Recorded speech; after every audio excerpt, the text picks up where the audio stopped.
So first of all, let's have a chat about Whittaker Adesanya. We already chatted about it. It seems like 6 months ago. I don't know. Maybe they just were rumored before and we started talking about it. I don't know if your opinions changed. Colby, what do you think about that one? Like, who do you think's going to get up? What are you worried about? Who you got Adesanya or what? Yeah, go on. I think it's I'm almost certain it's going to be more, what would I say? Not so much more close, but we're going to see a lot more, especially from Rob, I think, in this fight than compared to the first fight. Whereas the first fight was just like that standing kickboxing affair with MMA gloves, with Izzy holding the center, playing the fakes, and Rob doing that real karate blitz in style, which almost worked. He almost caught Izzy a couple of times when he really did them big blitzes, but Izzy got the read through the correct check hooks to finish a fight, sort of thing. As we see, Rob's obviously come back, and has he won 4 in a race since then or something like that? It was like he's got a few in a row, man. Hill, Gaslam, Cannonier. There might be one more I missed it, or maybe that was it. But yeah, he's looked good, especially against that Gaslam fight where he mixed in his takedowns. He was doing that 1-2 throw the head kick over. Then it was going 1-2 instead of throw the head kick. He would shoot under for the takedown. He's doing lots of good things like that. The only thing is, I think we've seen so many guys try to wrestle Izzy at this point now. And especially with his distance management, it's in the big cage. I think it's going to be very hard. As Rob was saying, Blachowicz did the game plan to beat Izzy, but I don't think Izzy was necessarily completely prepared for that style of fight. I think he thought it was going to be like more crafty kickboxer versus the Polish power guy. And then Blachowicz obviously saw the takedowns were there. And when they were there, he went in for them. I think he did a couple where he led. Then there was one I'm definitely sure of where Izzy threw a counter and who was in range, just sort of fell into it. I think it was in the 4th round or something, and he just stayed in the guard for a rest. But I think Izzy's going to be a lot more aware. I don't think Rob's going to be as strong as Blachowicz. So I think Izzy's going to sort of maintain the distance and sort of keep it up the range he wants to fight.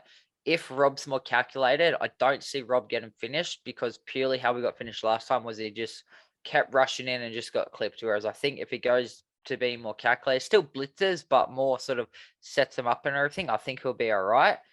But I think Izzy should probably get it done by a decision this time. And I think he's not going to make it look easy, but it's going to be a pretty sort of flawless victory where it's like, this guy is like this next step above everybody else in the division. Yeah, man. That first fight was kind of interesting. Like Rob admitted afterwards that he was, he was a bit thrown by Izzy and he just really wanted to take him out, right? And you can see it. Like he just committed 100% to every shot that he was throwing. Like he really wanted to take him out, like full power head kicks, full power hooks, while Izzy was just trying to getting a read on him at that point. He wasn't even really trying to like go hard. And I think Whittaker needs to step back a bit and like you mentioned, he needs to set up a few takedowns. Whether he takes a takedown, he's got to throw it in the mix, right? Like he's got to pretend and feint for the takedowns and take Izzy a little bit out of his game, because he didn't do it that time. Izzy was just sitting back, taking a read, and then took him out. It was quite easy. He got tagged a couple of times, and there were some opportunities where Whittaker, in retrospect, might have been able to shoot a takedown or at least feint a takedown because he was in very close to him, a few times. He threw punches and then he'd stop, and he just had that brief second where he was in a close enough range that he could grab him in some form, right? Or take a single or double leg or whatever. And it'd be good to see if he can actually do it. But he's so fast, man. He's just got that mad fast twitch reflexes. He can just move his hips fast out of the way.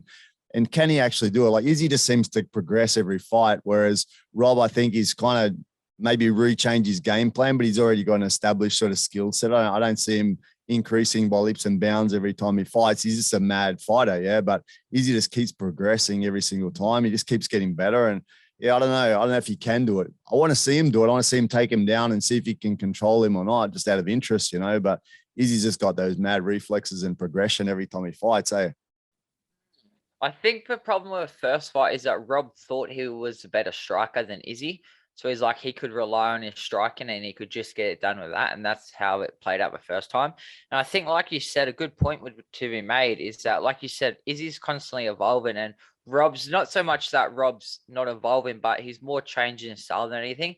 I think that's purely, if we look, Izzy's still fairly young in the sport sort of thing as an MMA. Like Rob's been doing the mixture of everything, and he started fighting MMA when he was like 16 or something. So he's their time frames in combat sports are the same, but Izzy's still that fresher mind to MMA because he was so solely focused on kickboxing for such a long time. So Rob might be, say, a couple more years developed in his MMA game to fix his style now. But because Izzy's still learning, there's so much more things, we can constantly see him evolving that. Like, he's still pretty fresh. People like Ngannou are a perfect similar example where they're just freak specimens, and each fight you can almost see just a new and improved version because they're not these long veterans who's been in the game 15, 20 years, who you know what they're going to do, what the styles are, what their ticks and everything. They're constantly evolving, they're constantly changing purely because they are new to not new in the sense that they're fresh, but they're newer than the competition they're facing thing with less time. And sometimes that can be an advantage because, like I said, Izzy, every fight, he has his traditional style, but he adds a few more things each time. So he's constantly improving, constantly getting better. So I think, like you said, we can be confident with the game plan that Rob's going to probably bring in and how he's going to look. But the X factor of Izzy is we haven't seen him since, what was it? Izzy's last one? It was Costa? Nah, someone after Costa, surely. Okay, if I can remember, man. I can't remember. But anyway, I think we're going to see a massive improvement from him again. And I think it's going to really showcase that Izzy is the best in this division, and I think it's going to be very hard for anyone to come up and beat him because they're already saying who else is really in that division who can because I'm pretty sure Izzy and Rob, they've pretty much cleaned out the top 10 themselves thing, which is pretty fucking impressive. For me, I reckon I would like Izzy if Izzy destroys him in this fight. I think it's done, man. Just move up a division, man, and just go into the fire, man, and take those guys, man. I think that's where his challenge lays because a lot of those guys are scary up in that next division from a weight perspective. But, can he do it?